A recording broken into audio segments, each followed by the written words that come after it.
so life is marred by war, by conflict, by misunderstanding, our struggles, by strained relationships, tears and crying and pain. And we're left with the question, well, where's God in the face of war? What's God doing in all of this? Where is God when we face war and pain and hurt and fear? One of Martin Luther's more challenging teachings, he says that, well, God is in the middle of it all.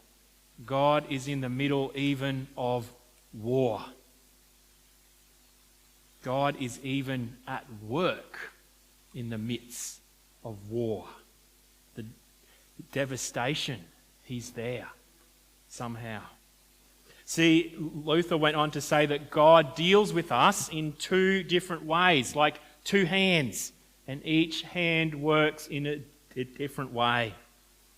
God uses his left hand to rule through governments and leaders, and they enforce the law via the sword, which may include military force.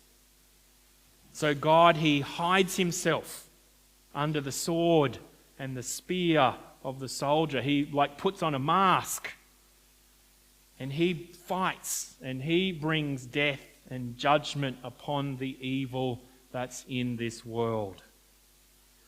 Now this work of his left hand, it's alien to him, but he uses it to limit the devastation of the sin and the evil which is corrupting this world.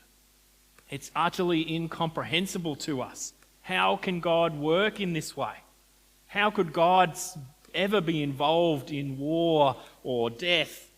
How could he use such an evil tool such as the sword to achieve his good purposes? But we also remember that God uses his right hand, and this is the way that he prefers to work. This right hand is the work that he does through the church, where we hear God's word spoken to us. And the promise of God is that the promise of God's word is that Christ provides hope to end all war. As hard as we try, humans, we fail in our attempt to bring peace. Our efforts, while noble and the best that we can muster, they fail. They fail to resolve the conflict on a global scale, in our communities, in ourselves, in our families. There is no end of war in our own strength. So God has to put on his mask,